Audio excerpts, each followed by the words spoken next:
Buenas tardes, sean ustedes bienvenidos alumnos de secundaria. Soy la docente en formación inicial Emilia Jacqueline Camacho Mendoza. Actualmente me encuentro cursando el tercer año de la licenciatura en enseñanza y aprendizaje del español en la Escuela Normal de Tenancingo. Bueno, ¿de qué se trata este video? Ok, como primer momento y muy importante, voy a explicar cómo realicé mi planificación para dar a conocer una práctica social del lenguaje, que por mejor entendido para ustedes sería dar un tema en una evaluación, para una evaluación. Y bueno, como primer momento para poder realizar mi planificación, específicamente en el libro de aprendizajes clave, tuve que irme a la parte número 10 de orientaciones didácticas y sugerencias de evaluación. ¿Y por qué? Porque voy a identificar mi ámbito, la práctica social del lenguaje que corresponde y el aprendizaje esperado. Y bueno, el ámbito que me correspondió a mí en esta ocasión para dar la clase fue en el ámbito de estudio. La práctica social del lenguaje es intercambio oral de experiencias y nuevos conocimientos. Y el aprendizaje esperado, que es lo más fundamental, es participar en una mesa redonda sobre un tema en específico. Entonces, ¿de qué se hablaría? ¿De qué se habló en las clases? Pues sobre la mesa redonda. Así de fácil.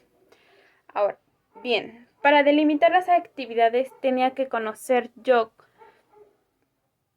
a profundidad el tema sobre la mesa redonda, que ya la había mencionado. Pero para esto no dejar a un lado todos los aprendizajes esperados que vienen en esta práctica social del lenguaje. Uno de los aprendizajes esperados muy importante es la búsqueda y la organización de información para preparar su participación en una mesa redonda. Entonces, pues yo esta ocasión les entregué a mis alumnos un compendio de fotocopias sobre la información de una mesa redonda, donde venía qué es una mesa redonda, donde puse cuál es el objetivo principal de la mesa redonda, cuáles son todas sus funciones de la mesa redonda, la ejemplificación de cómo se realiza una mesa redonda, del lenguaje formal e informal, de la utilización de información como nexos, cómo se tiene que presentar un moderador, en este caso, en la mesa redonda de la manera correcta, si estaban mal sentados, o sea, cómo tenían que mantener esa postura, ¿no? Y todo lo demás, etcétera, etcétera. Ok. Entonces, dentro de mi planificación viene especificado la parte del campo de formación académica, que en este caso es obviamente lenguaje y comunicación, el enfoque pedagógico y los propósitos generales.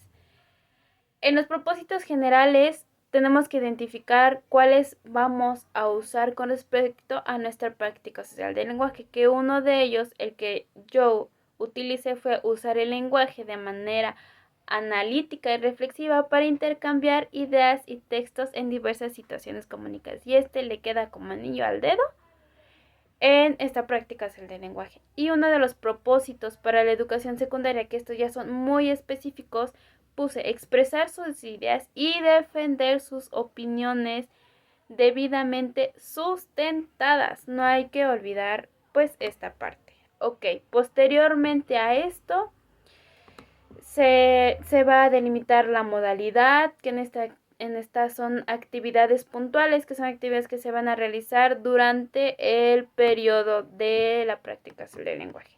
Ahora, para poder realizar las actividades se divide en 5 partes.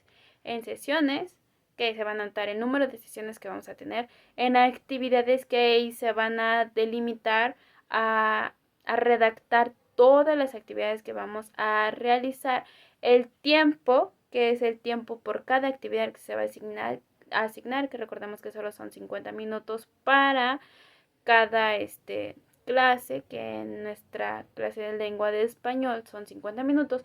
Los recursos, que aquí, ¿qué recursos utilizamos? Materiales, si vamos a utilizar el cañón, si vamos a utilizar la libreta de los alumnos, si vamos a utilizar hojas de color, hojas blancas, recorte, resistol, PRIT, pizarrón, etcétera.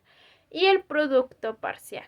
El producto parcial es el que se va a entregar clase y con clase y con clase. y bueno, así sucesivamente. Posteriormente a esto, a delimitar todas las clases, a especificarlas, nos vamos a las técnicas e instrumentos de evaluación, que se dividen en técnicas de observación, en desempeño de los alumnos, en análisis del desempeño y en interrogatorio. Que eso prácticamente es los instrumentos, va a ser la guía de observación, que mi guía de observación es yo de redactar el cómo di mi clase, si me salió bien, si me salió mal, si logré el objetivo de mi primer clase, de las demás clases consecutivas.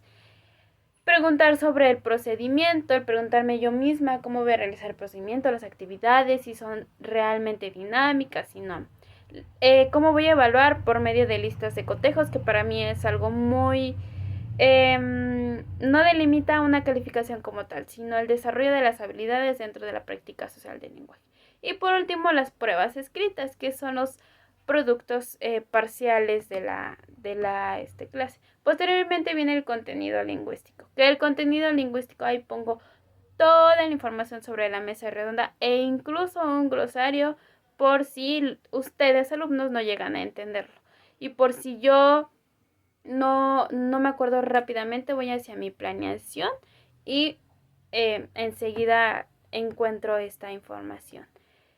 Después nos vamos a la parte de las biografías, cuáles son cómo vamos a fundamentar, con qué fundamentamos nuestra planeación, y al último son todos los nexos, que los nexos son pues prácticamente todas las actividades que se van a realizar, que si es la lista de los alumnos de asistencia se coloca ahí, la lista de actividades de los alumnos se coloca ahí, si vamos a realizar un mapa mental, ponerlo, si vamos a realizar un cuadro sinóptico, poner el cuadro sinóptico, se va a realizar la lectura, poner esa lectura, se va a realizar un memorama, poner el memorama, y posterior a esto ya vienen los nexos pero contestados.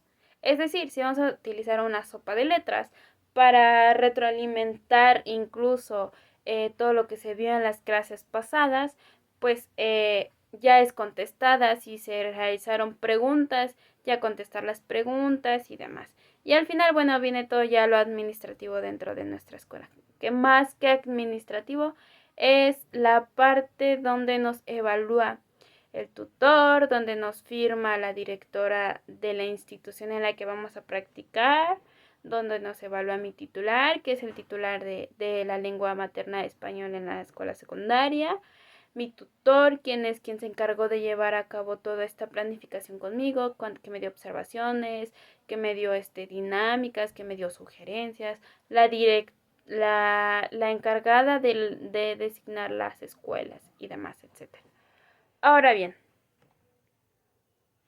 como producto final de esta practicación del lenguaje sobre la mesa redonda, es realizar con los alumnos ya la mesa redonda como tal, vaya la redundancia. Entonces, en todas las primeras 7 clases que se dieron en esta jornada de prácticas del mes de junio, pues prácticamente se explicó todo lo de la mesa redonda, e incluso se debe dar retroalimentación de cada clase. Y lo que beneficia en esta parte o lo que yo realicé, porque ya lleva a cabo esta práctica social de lenguaje con los alumnos, es que me ayudó que realicé 3 equipos. Y estos 3 equipos iban a elegir un tema para realizar su mesa redonda. Una vez que ya haya explicado yo como docente todo el tema, una vez que ya haya dado a entender todas las dudas, que ya haya contestado todas las preguntas que ustedes alumnos posiblemente pueden tener, y que incluso al momento de estar en clase me preguntan, maestra, pero qué, por ejemplo, ¿cómo realiza un moderador el guión? ¿O qué es lo que va a decir? A esto nos referimos, ¿no? Entonces, mi producto final dentro de este periodo de ejecución, que fue del 13 al 24 de junio, descartando 2 días porque uno fue de descarga administrativa, que es donde se lleva un conteo de todas las calificaciones, se pasan calificaciones finales y demás, y el 24 de junio, que fue pues el consejo técnico, ¿no? Entonces,